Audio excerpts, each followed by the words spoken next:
ഇന്നത്തെ വീഡിയോ സെഷനിൽ ഞാൻ പരിചയപ്പെടുത്തുന്നത് ഒരു ഇൻക്രെഡിബിൾ ആപ്പാണ്. ഇതിന്റെ പ്രത്യേകത എന്താണെന്ന് ചോദിച്ചാൽ, നമ്മുടെ സ്മാർട്ട് ഫോണിനെ ഒരു സ്മാർട്ട് ക്ലാസ് റൂം ബോർഡാക്കി മാറ്റുന്നു, അല്ലെങ്കിൽ ഒരു ഡിജിറ്റൽ നോട്ട്ബുക്ക് ആക്കി മാറ്റുന്നു. ഓൺലൈൻ ക്ലാസിന്റെ ഈ യുഗത്തിൽ അധ്യാപകർക്ക് ഏറ്റവും കൂടുതൽ പ്രയോജനപ്പെടുത്താവുന്ന ഒരു ആപ്ലിക്കേഷനാണിത്. ഓൺലൈൻ ക്ലാസ്സുകൾ എടുക്കുന്നവർക്ക് ബോർഡ് ഷെയർ ചെയ്യാന്, അല്ലെങ്കിൽ ടീച്ചിങ് നോട്ട് ഷെയർ ചെയ്യാന്, പ്രസന്റ് ചെയ്യാന് ഒക്കെ ഇത് പ്രയോജനപ്പെടുത്താവുന്ന ഒരു നോട്ട്ബുക്ക് ആണിത്. വെറുതെ ബസ് സ്റ്റോപ്പിൽ ഇരിക്കുമ്പോഴോ, അല്ലെങ്കിൽ ഒരു ഹോസ്പിറ്റലിൽ കാത്തിരിക്കുമ്പോഴോ, അല്ലെന്നുണ്ടെങ്കിൽ വെറുതെ ഇരിക്കുന്ന നേരങ്ങളിലൊക്കെ മൊബൈൽ കയ്യിലുള്ളപ്പോൾ നമുക്ക് ടീച്ചിങ് നോട്ട് പ്രിപ്പയർ ചെയ്ത് നമുക്ക് കുട്ടികൾക്ക് വേണ്ടി കരുതാം എന്നുള്ളതാണ് ഇതിന്റെ ഒരു പ്രത്യേകത. ഈ ആപ്ലിക്കേഷനിൽ നോട്ട്ബുക്ക് മാത്രമല്ല, ഒരു ലൈബ്രറി തന്നെ നമുക്ക് ഓർഗനൈസ് ചെയ്യാവുന്നതാണ്. നമുക്ക് ആപ്ലിക്കേഷന്റെ പ്രത്യേകതകളിലേക്ക് നോക്കാം. ഹായ്, നമ്മൾ ഇന്നൊരു ഡിജിറ്റൽ ലൈബ്രറിയിലാണ്. ഇവിടെ കുറച്ച് ഫോൾഡറുകൾ നിങ്ങൾ കാണുന്നുണ്ട്. ഇതിൽ ഞാൻ VHSS എന്ന് പറയുന്ന ഫോൾഡറിലേക്ക് പോവുകയാണ്. വീണ്ടും സബ് ഫോൾഡറുകൾ കാണുകയാണ്. എനിക്കിവിടെ ഒരു ഫോൾഡർ ക്രിയേറ്റ് ചെയ്യണമെന്നിരിക്കട്ടെ. ഞാൻ ഈ കാണുന്ന പ്ലസ് സിമ്പലിൽ ക്ലിക്ക് ചെയ്യുന്നു. രണ്ടാമത് കാണുന്ന ഓപ്ഷനാണ് ഫോൾഡർ ക്രിയേറ്റ് ചെയ്യുന്നതിനുള്ളത്. ഫോൾഡർ ക്രിയേറ്റ് ചെയ്തിരിക്കുകയാണ്. ഇനി നമുക്ക് നെയിം കൊടുക്കണം. ഞാൻ UKG എന്ന് പേര് കൊടുക്കുകയാണ്. ഓക്കെ, അപ്പോൾ UKG എന്ന് പറയുന്ന ഫോൾഡർ ക്രിയേറ്റായി. ഞാൻ UKG എന്ന് പറയുന്ന ഫോൾഡറിൽ പോവുകയാണ്. അവിടെ എനിക്ക് ഒരു നോട്ട്ബുക്ക് ക്രിയേറ്റ് ചെയ്യണം. ആദ്യത്തെ ഓപ്ഷനാണ് നോട്ട്ബുക്ക്. നോട്ട്ബുക്കിൻ്റെ പേപ്പർ സൈസ് എങ്ങനെയായിരിക്കണം എന്നുള്ള ഓപ്ഷനാണ്. ബൈ ഡിഫാൾട്ട് എന്താണോ അത് ഞാൻ ക്ലിക്ക് ചെയ്യുകയാണ്. നമ്മുടെ ഓപ്ഷൻ അനുസരിച്ച് ചേഞ്ച് ചെയ്യാം. ഓക്കെ, ഇങ്ങനെ ഒരു നോട്ട്ബുക്ക് ലഭിച്ചിരിക്കുകയാണ്. ഈ നോട്ട്ബുക്കിനകത്ത് നമുക്ക് ഈ പേജിൽ കാണാൻ പറ്റും, ഒരു പേജേ ഉള്ളൂ. നമുക്ക് എത്ര പേജ് വേണമെങ്കിലും ആഡ് ചെയ്യാം. താഴോട്ടുള്ളത് പ്രസ് ചെയ്യുമ്പോൾ നമുക്ക് കാണാം നമ്പർ ഓഫ് പേജസ് കൂടുന്നുണ്ട്. എത്ര പേജ് വേണമെങ്കിലും നമുക്കിതുപോലെ ആഡ് ചെയ്ത് പോകാം. ഞാൻ ഒന്നാമത്തെ പേജിലേക്ക് പോവുകയാണ്. ഓക്കെ, ഒന്നാമത്തെ പേജിലാണ്. ഈ സൈഡിൽ നിങ്ങൾ നോക്കാമെന്നുണ്ടെങ്കിൽ ഒരുപാട് ഓപ്ഷൻസ് വരുന്നുണ്ട്. ഇവിടെ പേനയുടെ ഓപ്ഷനുണ്ട്. പേന എങ്ങനെയുള്ള പേന നമുക്ക് സെലക്ട് ചെയ്യണം എന്നുള്ള കാര്യത്തിൽ, അതുപോലെ തന്നെ ഏത് കളറ് സെലക്ട് ചെയ്യണം എന്നുള്ള കാര്യത്തിലൊക്കെ റെഡ് തന്നെ കിടക്കട്ടെ. അതുപോലെ തന്നെ ഇവിടെ ഇറേസറുണ്ട്, സൂം പാനുണ്ട്, അതുപോലെ തന്നെ ഇൻസേർട്ട് പിക്ചർ ചെയ്യാനുള്ള ഓപ്ഷനുണ്ട്, ഇൻസേർട്ട് ഫയൽസ് എന്നുള്ള ഓപ്ഷൻസ് ഉണ്ട്, ഇൻസേർട്ട് സിമ്പിൾസ് ഉണ്ട്. അങ്ങനെ കുറേ ഓപ്ഷൻസ് ഇവിടെ കിടക്കുന്നുണ്ട്. ഇതെല്ലാം നമുക്കൊരു ടൈപ്പ് ചെയ്യാൻ ഉള്ള ഓപ്ഷനുണ്ട്. ഇതെല്ലാം ഇവിടെയുണ്ട്. നമുക്ക് ജസ്റ്റ് മെയിൻ ഫീച്ചേഴ്സ് മാത്രം ഒന്ന് നോക്കി കവർ ചെയ്യുക. ഒരു പ്രാവശ്യം നിങ്ങൾ ഇൻസ്റ്റാൾ ചെയ്ത് കഴിഞ്ഞാൽ യൂസർ ഫ്രണ്ട്ലിയാണ്. ഏത് വേണമെന്നുണ്ടെങ്കിലും നമുക്ക് എടുത്തു പോകാവുന്നതാണ്. അപ്പോൾ ഇതിന് വളരെ പ്രധാനപ്പെട്ടതെന്ന് പറയുന്നത് ഈ പേജ് എങ്ങനെയായിരിക്കണം എന്നുള്ളതാണ്. ഇവിടെ ഓപ്ഷനുണ്ട്, insert page, clear page, delete page. Okay, paper background എന്താണെന്നുള്ള കാര്യത്തിൽ പേപ്പർ ബാക്ക്ഗ്രൗണ്ട് ബേസിക് എന്നുള്ള ഓപ്ഷനിൽ നമ്മൾ നോക്കിക്കഴിഞ്ഞ് കഴിഞ്ഞാൽ വൈറ്റ് പേപ്പർ വേണോ, ബ്ലാക്ക് പേപ്പർ വേണോ, ലൈൻഡ് പേപ്പർ വേണോ, അതുപോലെ തന്നെ സ്ക്വയർ വേണോ എന്നുള്ള ഓപ്ഷൻസ് ഉണ്ട്. ഞാനിവിടെ വൈറ്റ് പേപ്പർ സെലക്ട് ചെയ്യുകയാണ്. ഓക്കെ, വൈറ്റ് പേപ്പർ സെലക്ട് ചെയ്തു. വൈറ്റ് പേപ്പറിനകത്ത് എനിക്ക് UKGയിലേക്ക് വേണ്ടിയായിരുന്നു. അപ്പോൾ UKGയിലേക്ക് വേണ്ടി ആയതുകൊണ്ട് എനിക്കൊരു ആദ്യം ഒരു പിക്ചർ ഇൻസേർട്ട് ചെയ്യണം. അപ്പോൾ ഇവിടെ പിക്ചർ ഇൻസേർട്ട് ചെയ്യാൻ ഒരുപാട് ഓപ്ഷൻസ് വരുന്നുണ്ട്. ക്യാമറ ഓപ്ഷൻ ഉണ്ട്, ഫയൽസ് ഉണ്ട്, ഫോട്ടോസ് ഉണ്ട്, അതുപോലെ ഡ്രൈവ് ഉണ്ട്. ഇത് ഏത് വേണമെന്ന് വെച്ച് കഴിഞ്ഞാൽ നമ്മുടെ ഫോണിലെ പിക്ചറിൻ്റെ അവൈലബിലിറ്റി അനുസരിച്ച് നമുക്ക് സെലക്ട് ചെയ്യാം. ക്യാമറയിൽ നിന്ന് ഡയറക്റ്റ് എടുക്കണമെന്നുണ്ടെങ്കിൽ ഡയറക്റ്റ് എടുക്കാം. ഞാൻ ഫോട്ടോസിൽ ഒന്ന് പോവുകയാണ്. ഫോട്ടോസിൽ ഏതെങ്കിലും പിക്ചർ കുട്ടികൾക്ക് പറ്റിയതുണ്ടെന്നുണ്ടെങ്കിൽ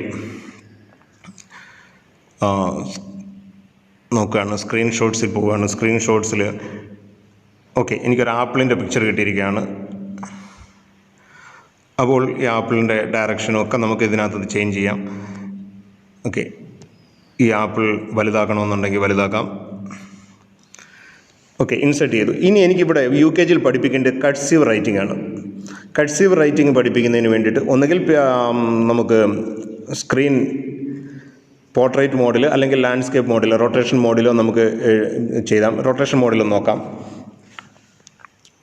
ഓക്കെ, ഇപ്പോൾ റൊട്ടേഷൻ മോഡിലാണ്. നമുക്കിവിടെ കുട്ടികളെ പഠിപ്പിക്കേണ്ടത് കട്സീവ് ഹാൻഡ് റൈറ്റിംഗ് ആണ് പഠിപ്പിക്കേണ്ടത്. ഒന്നുകിൽ നമുക്കൊരു സ്റ്റൈലസ് പെൻ ഉപയോഗിക്കാം, അല്ലെന്നുണ്ടെങ്കിൽ ഫിംഗർ ടിപ്പ് ഉപയോഗിച്ചുകൊണ്ട് നമുക്ക് നമ്മുടെ ലെറ്റർ എഴുതാം. നമ്മുടെ ഹാൻഡ് റൈറ്റിംഗ് എങ്ങനെയാണോ അത്ര യൂസർ ഫ്രണ്ട്ലി ആയിട്ട് നമ്മുടെ ഹാൻഡ് റൈറ്റിംഗ് തന്നെ നമുക്ക് കൊണ്ടുവരാൻ പറ്റും. ഞാൻ A എന്നുള്ള ലെറ്റർ എഴുതുകയാണ്.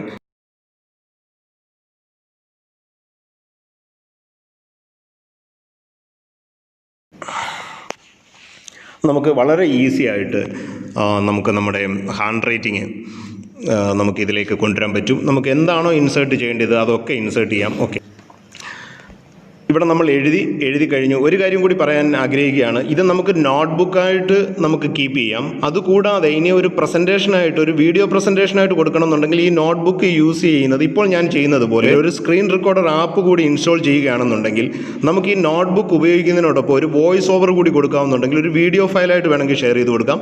അല്ലെങ്കിൽ വോയിസ് ഇല്ലാതെ തന്നെ നമുക്ക് ഈ പേജ് ക്രിയേറ്റ് ചെയ്ത് പേജായിട്ട് ഷെയർ ചെയ്ത് കൊടുക്കാം. പ്രത്യേകിച്ചും ഗൂഗിൾ മീറ്റിലൊക്കെ ക്ലാസ് എടുക്കുമ്പോൾ, അല്ലെന്നുണ്ടെങ്കിൽ വേറെ ഏതെങ്കിലും സൂമിലോ വെബ്എക്സിലോ ഏതെങ്കിലും ആപ്ലിക്കേഷനിൽ ക്ലാസ് എടുക്കുകയാണെന്നുണ്ടെങ്കിൽ നമുക്ക് സ്ക്രീൻ ഷെയറിങ് ഓപ്ഷൻ ഉണ്ട്. നമുക്ക് അങ്ങനെ വേണമെന്നുണ്ടെങ്കിൽ ഇത് കൊടുക്കാം. അല്ലെങ്കിൽ ക്ലാസ് റൂമോ ഗൂഗിൾ ക്ലാസ് റൂമുകളിലോ അല്ലെന്നുണ്ടെങ്കിൽ വേറെ ഏതിലൊക്കെയോ നമുക്ക് ഷെയർ ചെയ്ത് കൊടുക്കണമെന്നുണ്ടെങ്കിൽ വാട്സാപ്പ് വഴി സെൻഡ് ചെയ്ത് കൊടുക്കണമെന്നുണ്ടെങ്കിൽ അല്ലെങ്കിൽ വീഡിയോ ആയിട്ട് സെൻഡ് ചെയ്ത് കൊടുക്കണമെന്നുണ്ടെങ്കിൽ എങ്ങനെ വേണമെങ്കിലും ഷെയർ ചെയ്ത് കൊടുക്കാനുള്ള ഏറ്റവും നല്ലൊരു ഓപ്ഷനാണിത്. നമുക്ക് നല്ല രീതിയിൽ ഇത് യൂസ് ചെയ്യാവുന്ന ഒരു ടൂളാണ്. ഇനി നമുക്ക് വേറെ ഓപ്ഷൻസ് നോക്കാം. ഞാൻ അടുത്ത പേജിലേക്ക് പോവുകയാണ്. അടുത്ത പേജിൽ എനിക്ക് ഇവിടെ ലൈൻഡ് പേപ്പറാണ്, എനിക്ക് ബ്ലാക്ക് ബോർഡാണ് വേണ്ടുന്നതെന്നുണ്ടെങ്കിൽ ബ്ലാക്ക് ബോർഡ് ഞാൻ സെലക്ട് ചെയ്തിരിക്കുകയാണ്. ബ്ലാക്ക് ബോർഡിൽ വൈറ്റ് ഇങ്ക് വേണമെന്നുണ്ടെങ്കിൽ വൈറ്റ് ഇങ്ക് യൂസ് ചെയ്ത് കഴിഞ്ഞാൽ വളരെ എളുപ്പമാണ്. അപ്പോൾ ഏത് ലാംഗ്വേജാണ്, ഇപ്പോൾ മലയാളമാണ് വേണ്ടുന്നതെന്നുണ്ടെങ്കിൽ നമുക്ക് ഈസി ആയിട്ട് മലയാളം നമുക്കിവിടെ ടൈപ്പ് ചെയ്യാൻ പറ്റും. അപ്പോൾ വളരെ യൂസർ ഫ്രണ്ട്ലി ആണ് ഇത്. നമ്മുടെ ഹാൻഡ് റൈറ്റിംഗ് നമുക്ക് അതുപോലെ തന്നെ നമുക്ക് കൊണ്ടുവരാൻ പറ്റും. ഓക്കെ, ഇനിയുള്ള ഓപ്ഷൻസ് കൂടി നോക്കാം. നമുക്ക് കളറൊന്ന് മാറ്റാം. ഇനി നമുക്ക് ഈ പേജിൽ ഇൻസേർട്ട് ചെയ്യേണ്ടത് ഒരു ട്രയാങ്കിളാണ്. ട്രയാങ്കിൾ ഇൻസേർട്ട് ചെയ്യാം. ട്രയാങ്കിൾ നമുക്കൊരു റൈറ്റ് ആംഗിൾ ട്രയാങ്കിൾ ആയിരുന്നു വേണ്ടുന്നത്. ഞാനതിനെ ഷേപ്പ് ചേഞ്ച് ചെയ്യണം, റൈറ്റ് ആംഗിൾ ട്രയാങ്കിൾ ആക്കി. ഓക്കെ, ഇനി നമുക്കിവിടെ റൈറ്റ് ആംഗിൾ മാർക്ക് ചെയ്യണം. ഓക്കെ, ഇനി പേര് കൊടുക്കണമെന്നുണ്ടെങ്കിൽ പേര് കൊടുക്കാം.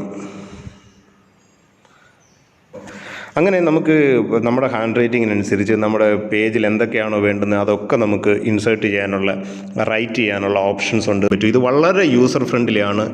ഇതിൻ്റെ ഈ ആപ്ലിക്കേഷൻ നമുക്ക് പർച്ചേസ് ചെയ്യണമെന്നുണ്ടെങ്കിൽ പോലും ട്രയൽ വെർഷൻ അവൈലബിൾ ആണ്. പർച്ചേസ് ചെയ്യണമെങ്കിൽ പോലും 130 രൂപയെ വിലയുള്ളൂ. നമുക്കിത് യൂസ് ചെയ്യാവുന്നുണ്ടെങ്കിൽ പല തരത്തിൽ നമുക്കിത് ഉപയോഗിക്കാൻ പറ്റും. സ്ക്രീൻ റെക്കോർഡർ കൂടി ഇൻസ്റ്റാൾ ചെയ്യുകയാണെന്നുണ്ടെങ്കിൽ ഇത് ഒരു വീഡിയോ ഫയലായിട്ട് നമുക്ക് കൺവേർട്ട് ചെയ്യാം. അതുപോലെ തന്നെ ഡിജിറ്റൽ നോട്ട്ബുക്കായിട്ട് ഇതിനെ കീപ്പ് ചെയ്യാം.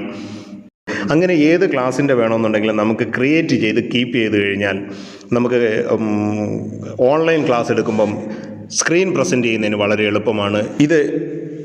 ഈ ആപ്ലിക്കേഷൻ ഇൻസ്റ്റാൾ ചെയ്യുന്നത് വളരെ എളുപ്പമാണ്. പ്ലേ സ്റ്റോറിൽ പോയിട്ട്, ഗൂഗിൾ പ്ലേ സ്റ്റോറിൽ പോയി ഇൻക്രെഡിബിൾ ഹാൻഡ് റൈറ്റിംഗ് നോട്ട് എന്ന് ടൈപ്പ് ചെയ്ത് കൊടുത്തു കഴിഞ്ഞാൽ ഈ ഓപ്ഷൻ വരും. Incredible hand writing notes. ഇത് ആൾറെഡി ഞാൻ ഇൻസ്റ്റാൾ ചെയ്തിട്ടുണ്ട്. അതുകൊണ്ടാണ് ഇത് ഓപ്പൺ എന്ന് കാണിക്കുന്നത്. ഇല്ലെന്നുണ്ടെങ്കിൽ നിങ്ങൾ ജസ്റ്റ് ഇൻസ്റ്റാൾ ചെയ്ത് കഴിഞ്ഞാൽ വളരെ പെട്ടെന്ന് ഇൻസ്റ്റാൾ ചെയ്യാൻ പറ്റുന്ന ഒരു ആപ്പാണ്. യൂസർ ഫ്രണ്ട്ലി ആണ്. ഈ ആപ്ലിക്കേഷൻ എല്ലാവർക്കും ഇഷ്ടപ്പെട്ടു എന്ന് കരുതുന്നു. ഇൻസ്റ്റാൾ ചെയ്ത് നോക്കുക, ഫീഡ്ബാക്ക് അറിയിക്കുക. മറ്റൊരു അപ്ഡേറ്റുമായി അടുത്ത വീഡിയോ സെഷനിൽ കാണാം. Thank you.